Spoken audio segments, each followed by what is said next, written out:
everybody, and welcome back to the Lapland Lowdown. It has been a little while since I've been in here. I've been away travelling and am super excited to be back and bringing you more information about travelling to Lapland. So I have a list of questions here that people have sent in to me about today's episode, which is all about how on earth to get started on this trip and how to make it happen. So one of the things that often comes through in my inbox, and I often see it in the group as well, is how do you make it happen? Like, it's so expensive. There's lots of questions about how can you actually make this happen, because it is expensive and it's a long way away, and is it even real? And I thought Lapland was just Santa Claus village. I didn't realise that there was a whole lot more to Lapland than just meeting Santa.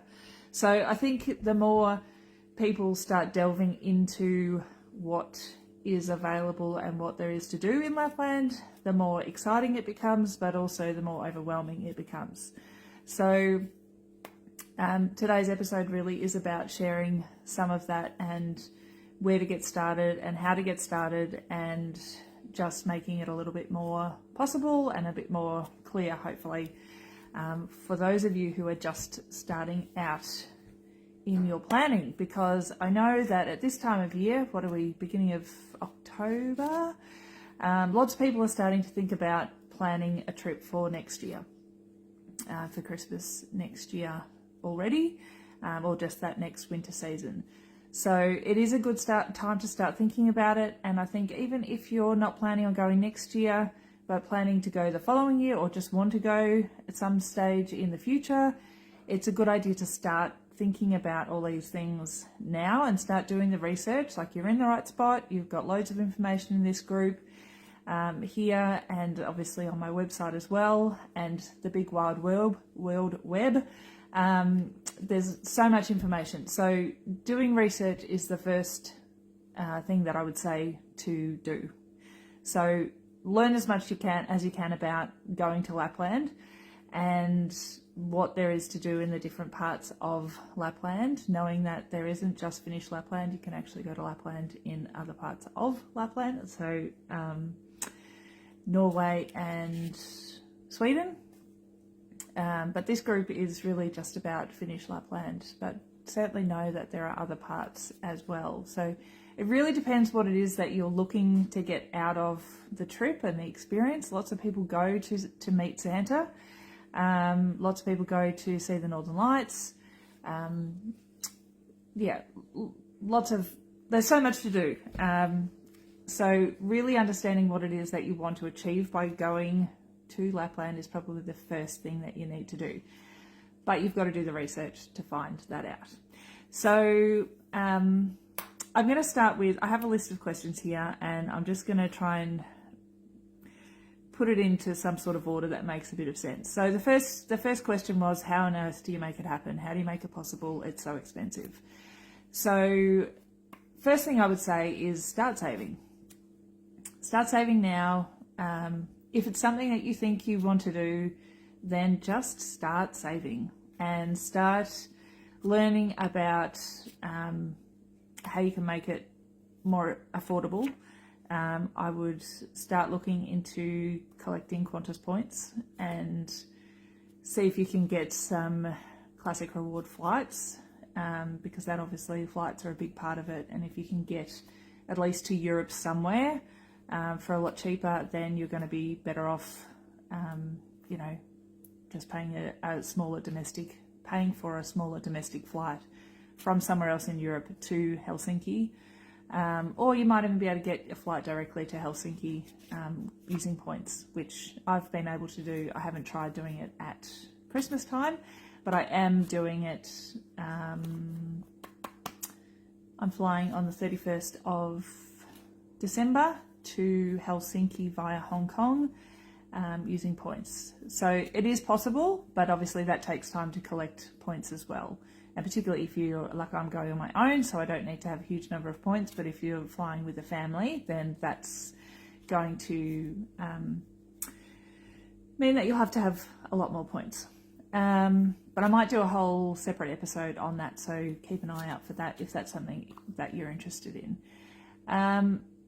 As for the expense, yes, it's not a cheap place to go, but there are obviously ways that you can do it more cheaply. But I would just say start saving now. When we went in 2022, we were actually due to go in 2020, but obviously COVID happened and we didn't get there. But back in 2018 is actually when I first started saving, and we were literally putting $10 a week away.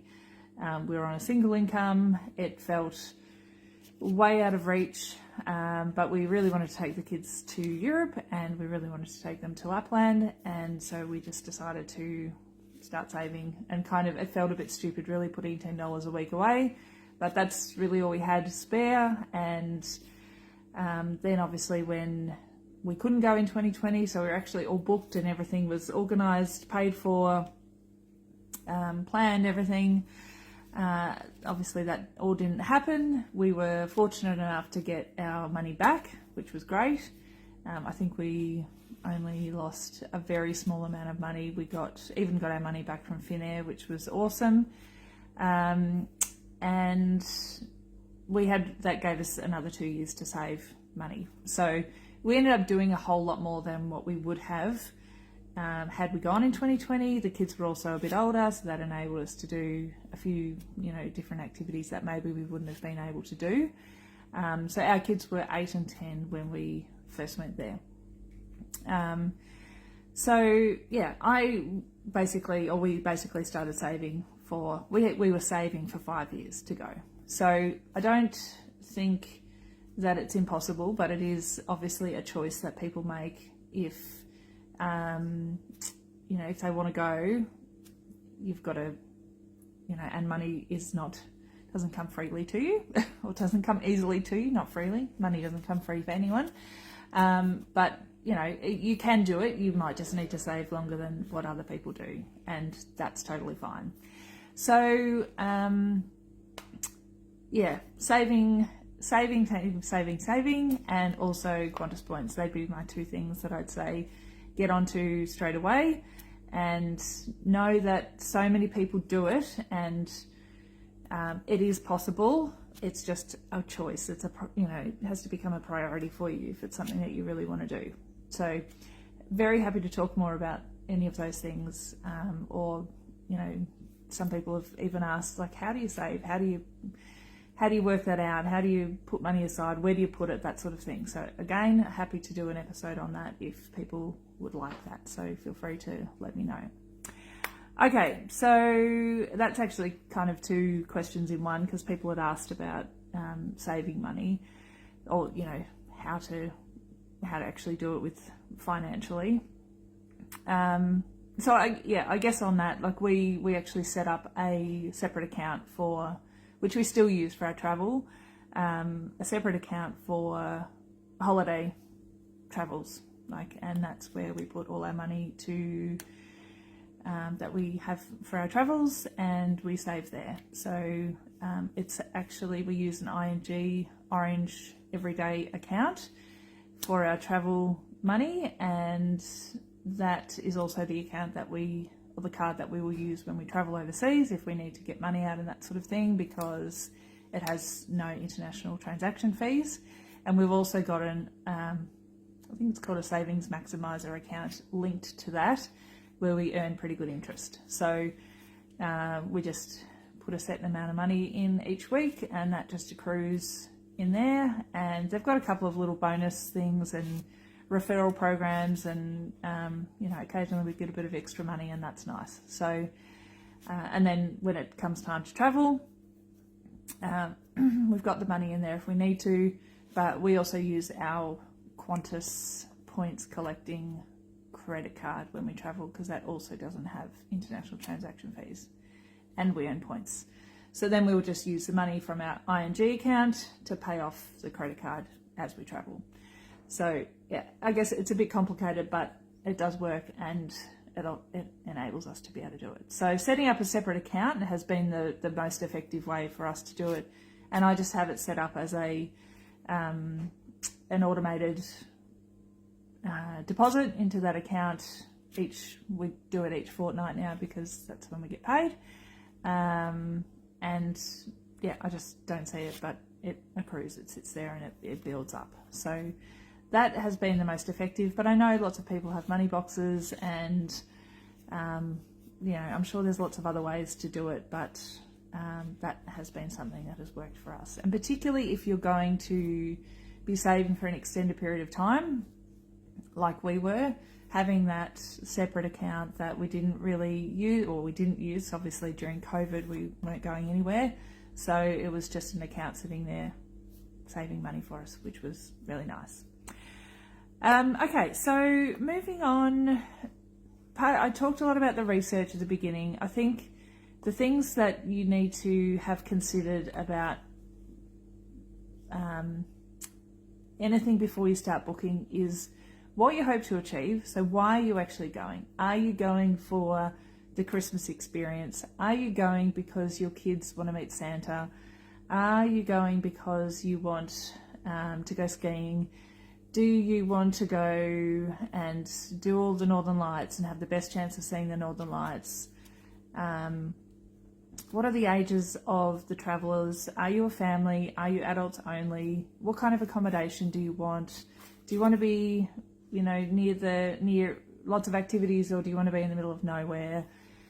There's so many factors to consider, and I know that makes it more overwhelming and a little bit probably stressful, but they are, if you've got the time, I think they're important things to consider. When we went back in 2022, and even when we had booked in 2020, like, you know, we had been looking at it for so long, I really didn't know anything beyond Rovaniemi, and I probably didn't research. I think I just sort of looked at what I'd heard about and thought that sounds great, didn't really look beyond that, didn't think about it, because I just kind of thought that was it. And it wasn't until I sort of booked everything and I was doing a little bit more research, and I was like, oh, there's actually all these other places in Lapland, and it's not just about Rovaniemi, it's not just about Santa Claus's village. There's all these other amazing experiences that you can have, and you can meet Santa in lots of different places and lots of different formats, and I have no regrets whatsoever. We had the most amazing trip, and it is hands down the best family trip we've ever had. It was everything I hoped it to be. Yeah, the kids absolutely loved it. We absolutely loved it. It was awesome. And so I would say if it's something that you would like to do, then absolutely do it. Like, make it happen. I don't think that I would necessarily have done the trip any differently. We saw a few different parts of Lapland, and we had, as I said, we had the best time. So there was no reason for us to do it any differently, but I know that it probably would have been more overwhelming if I did know about the different parts. But it is just something to be aware of. So understanding your why, understanding what it is that you hope to achieve, I think is really important. I think that wherever you choose to go, you will have a great time. You're just going to get a slightly different experience wherever you go. So you may have seen my blog posts, and you may have seen my travel diaries. If you haven't, you can go onto my website and have a look at my travel diaries from when we did our trip, which shows you our itinerary and where we went. But just quickly, in a nutshell, we stayed in an Airbnb in Rovaniemi in the city centre, and it was perfect. It was literally across the road from the shopping complex.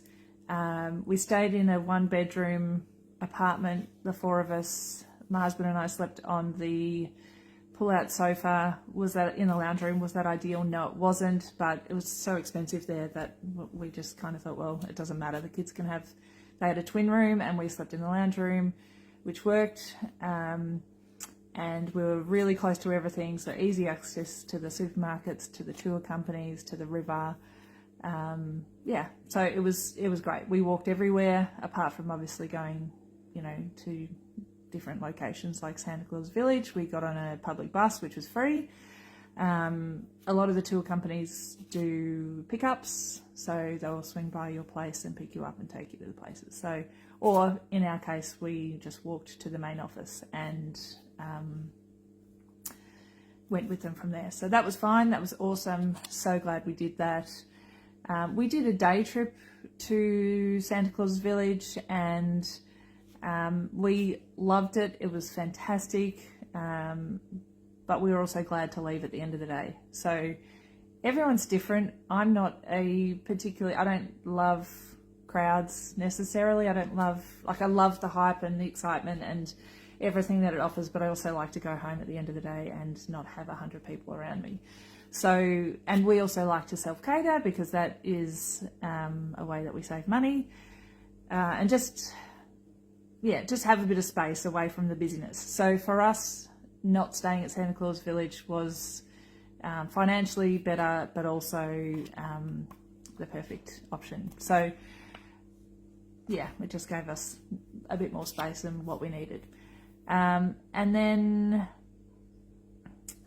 so we did Rovaniemi for 6 nights. Then we went to Renua and we spent 3 nights at the opposite the Arctic Wildlife Park, which I think is called Renua Resort now, or it might have been then. And that accommodation was fantastic. It was really quiet there, actually. It was strange. I thought it would be quite busy, but the accommodation was really nice, and it was walking distance, like literally across the road from the Arctic Wildlife Park.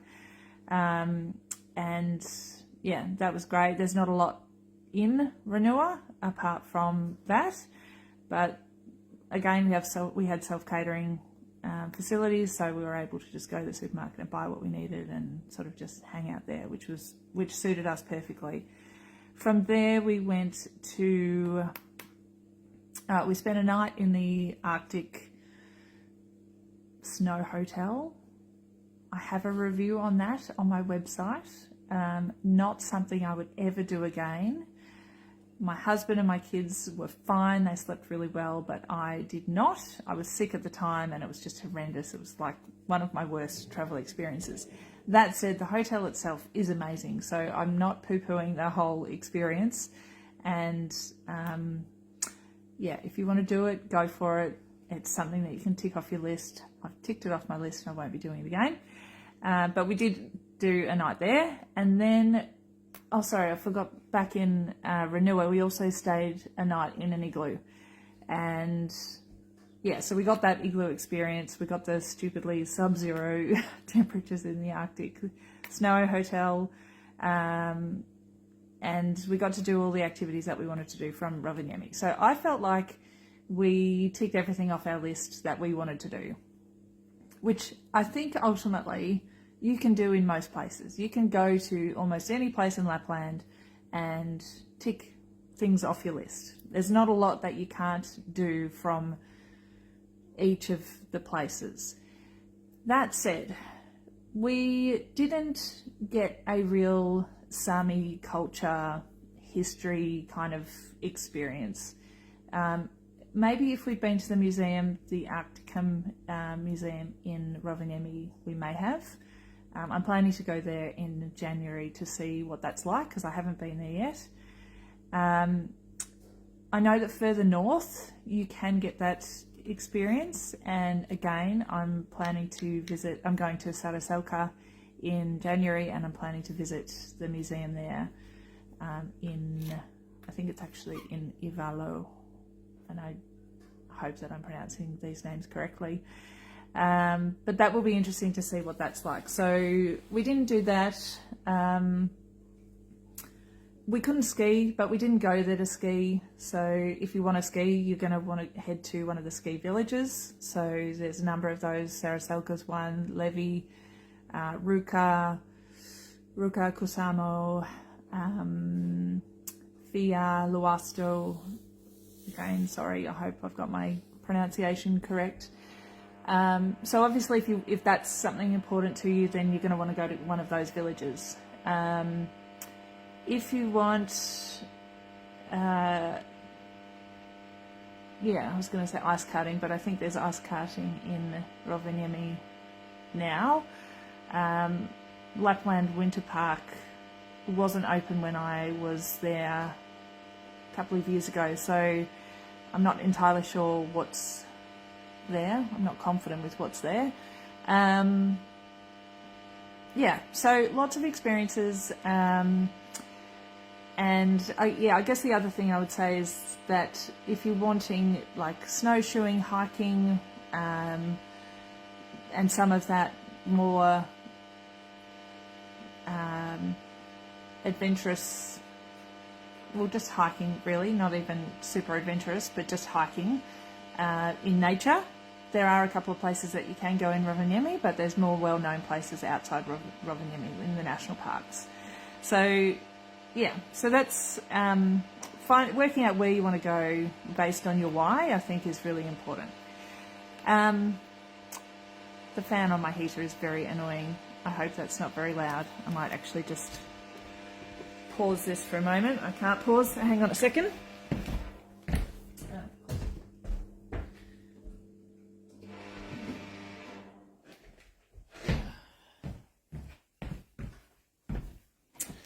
Okay, I'm back. Sorry about that.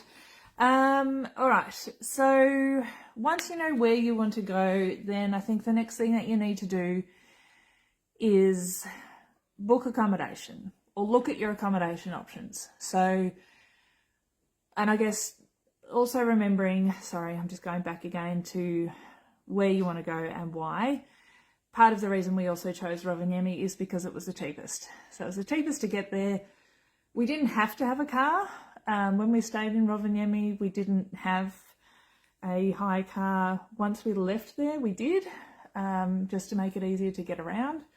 But you don't need to hire a car. Hiring a car is expensive. It's certainly one of the more expensive parts of the trip, along with the accommodation. Actually, the whole lot is expensive.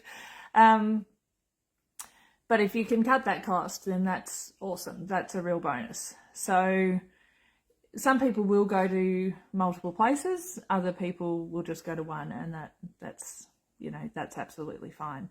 But obviously getting to Rovaniemi is more accessible with flights and also with the train. If you have to go further, so for example, I'm going to Saariselkä in January. I'm flying to Helsinki, and then I'm getting the overnight train to Rovaniemi, and then I'm undecided whether I'm going to get a public bus or hire a car. I haven't worked that part out yet. Obviously, the bus is a whole lot cheaper than hiring a car, which is obviously appealing, but then when I get to Saariselkä, I'm wondering whether I'm going to want a car. So I'm just still working some of those things out. I could have flown into Ivalo, but it is more expensive. So just looking at some of those things as well, like it's all good and well to say you want to go somewhere, but then you've also got to get there as well. So I think that's something to consider. But obviously if you have your heart set on a particular place for whatever reason, then you have to find a way to make that happen. Okay, so once you've worked out why you're going, where you want to go, then I say look at accommodation. That needs to be the next thing you look at. The reason I say that is because there are so many different options. As with anywhere, whenever you go anywhere, you need to consider or think about the type of accommodation you want, how close it is to town, whether you're going to have a car, or whether you're going to rely on public transport, whether the places have offered transfers included, or whether they have shuttle buses that run to and from. Like I know there's, I stayed last year in the Aurora Pyramids at the Elves village in Levi. It's about 7 kilometres out of town, and I had a car. I was there in September, so it was easy to get around, and hiring a car was not an issue. It wasn't as expensive as it is in December, or that December, January, that winter period. And when I did that trip, the shuttle buses weren't operating between the town and the accommodation, but during the winter season they do. But then you're dependent on what time the shuttle buses run and how busy they are and how available they are and that sort of thing. So I think those are good options, but depending on what kind of trip you want to have, it's just a factor that you need to consider. Like, do you want to be relying on other people to get to where you want to go and when you want to go, and does that become an extra cost if you have to pay for an Uber or a taxi to get somewhere? So yeah, they're all just little things to consider, or whether you would prefer to be right in the centre where you can go everywhere on foot. You've got access to supermarkets, access to restaurants, access to the activities, access to tour companies that can easily pick you up to take you to different places. Or do you go somewhere where they do everything? So like a one-stop shop, meals are included, activities are included, accommodations included. They're the things that you need to think about. And as I'm saying this, I'm thinking, yeah, I can see how and why this becomes so complicated and overwhelming. And what a blessing that I didn't know that there was this whole world out there when I was booking our trip. Because I didn't know that there were all these options. And again, I think that those things depend on your why and also probably your budget as well. For us, we were looking to keep it as cheap as we could. That is how we travel. So self-catering was a must. Accessibility to a supermarket was a must. We weren't necessarily fussed about being at restaurants. We actually didn't eat out very often at all because it was just too costly. We ate out one night and I think it cost us about $200 for the four of us to have essentially a burger and chips and a drink each. So that was a one-off, which is fine. That's just not within our budget or priority, I guess. As much as we love eating food and local food and having those experiences, because we do think that that is part of the experience. But we, really just wanted to, experience the activities and prioritize our money on those things while we were there. And sorry, I forgot to mention too that after we did our Rovaniemi renewal, we actually went south into central Finland and went to a place called Kivijärvi, and that was amazing. That was just beautiful. Central Finland is stunning, really quiet. Had a great time there. And then we also spent a night in I think it's Oulu, which is southwest of Rovaniemi. There is an airport there, and I have heard, I haven't found, when I have looked for my flights, I have looked at Oulu as an option to fly into and out of, because it's actually not far from Rovaniemi, but it hasn't worked out cheaper, because then you've, in my situation, I've had to hire a car or get a bus or whatever it was from there. But that is another option, particularly if you're looking to go to Ruka or Kusamo or Posio even. You might actually consider flying there, but obviously you've got Kusamo, which is a whole lot closer, just a bit more expensive. So just weighing up those options, looking at where the different airports are as well, and accessibility for local transport. So accommodation, where do you want it to be? What kind of accommodation do you want? The igloo experience is very popular, and it is something that I think that if you can make happen, then do it, because it is exceptional.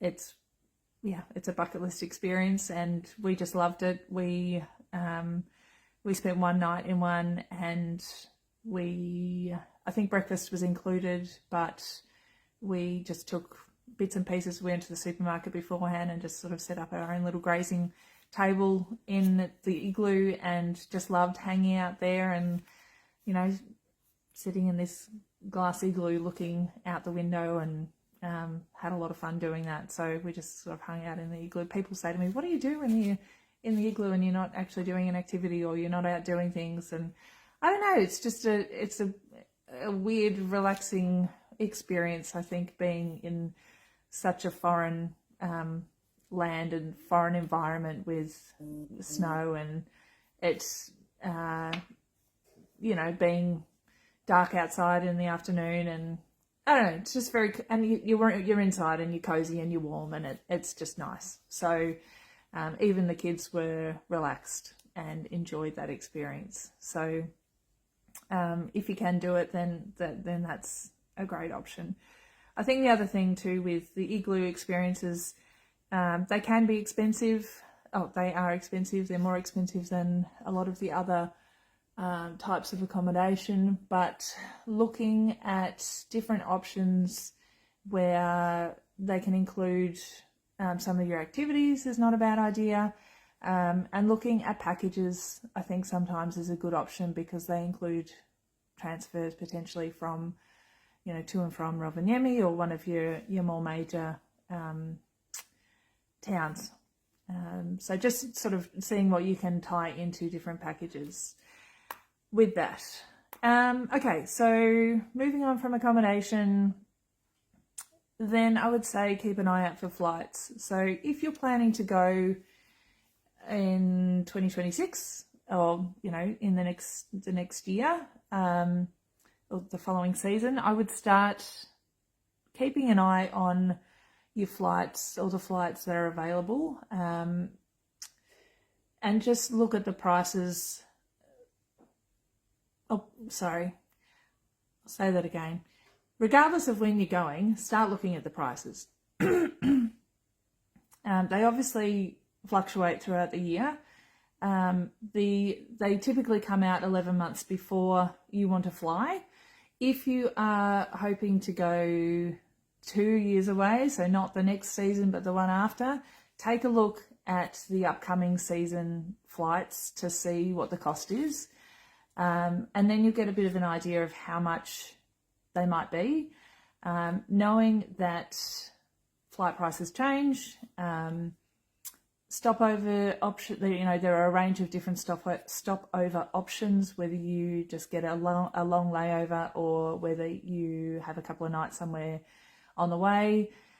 Do your research. Like, if you're not using points, then absolutely do your research, because there are so many options and different routes that you can take to get to Lapland, that the more you research, the more you'll find. So I would also recommend using programs like Skyscanner, Google Flights, set alerts, find out how much the flights are, just to give yourself a bit of an idea of what you might have to pay. But if you're looking for, say, next season, typically I would say as soon as the flight prices come out, just like be ready knowing what your route options might be. Be ready to know whether you want to book with a stopover or just book right through, and then make it happen. Because usually and I'm saying usually because I'm not an expert on this, but in my experience, flight prices have been cheapest when they first come out, and then they will go up. They might come down again, but you don't actually know that. And I think if you can be ready to buy when they first come out, then that's great. And if you're using points, then absolutely you'll need to be onto that straight away. So yeah, having that information ready to go, do your research, you could speak to different travel agents. I always typically end up booking it myself, but I do get prices from travel agents, and I see what what deals they're offering when I need to book a trip, because I'm all about getting the cheapest price. And I do just like asking the question about, things like, what's a good stopover? If I'm flying somewhere new, I'll say, what's a good stopover for this destination? Or, what could be my options? And so I do a little bit of research, and then I often, as I said, end up booking it myself. But getting the information from the experts is really the best way to do it. So, or to, give you the best information.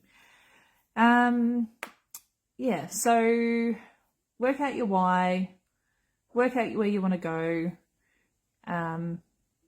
do your research on your flights, and once you've got that, like your accommodation booked and your flights, and I think that is the other important thing I would say, is that you don't want to book flights until you've got accommodation booked. The reason I say that is because if you can't get the accommodation that you want, and accommodation does go quickly, so I really would prioritize that.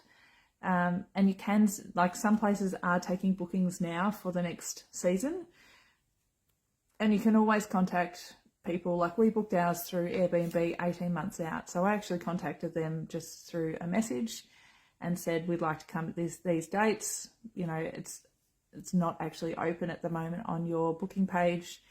Would you take a booking? And they did. So, and they actually offered it at a discounted price, like that current year's price, if I was prepared to confirm. So I did that, I paid, and then that was sort of one thing that I didn't have to worry about later. So book your accommodation, and then you can book your flights with confidence, knowing that you've already got somewhere to stay. And then I think once you've got those things done, that's the most important part: accommodation and your flights. And then you can just sort of potter away at working out what activities you're going to do. If you're booking a package, then you obviously don't need to worry about that unless you want to do extra things that aren't in your package. But yeah, then you've got more time to work out which activities you want to do, which businesses you want to go with. There's so many different companies, there's so many different tour agents that you can go with, that, getting in this Finnish Lapland from Australia Facebook group, ask who other people have been with or what companies that people would recommend for whatever activity, is a really great way to get ideas from other people. So I hope that wasn't all too much information. I hope I didn't make that even more overwhelming, but I think the most important thing is to understand your why. So why are you going? And then you can base everything else off that. So why you're going will help you determine where you go. So if you're not sure where you should go based on your why, that is something that I would suggest you put into our Facebook group. You could just put it as blankly as, this is why I'm going, this is what I want to do, these are the activities that I want to do, or this, where are my options? Like, tell me what you think, where should I go and why? And people will respond. And I think they'll respond based on their own experience. And then you can have a look at that, and then you can look at the accommodation and go, oh yeah, I do like the sound of that, and how am I going to get there? Or I like the sound of it, but that's really hard to get to, or it's going to cost us more money, or we'll have to hire a car and I don't want to hire a car, so maybe we won't do that. What's another option?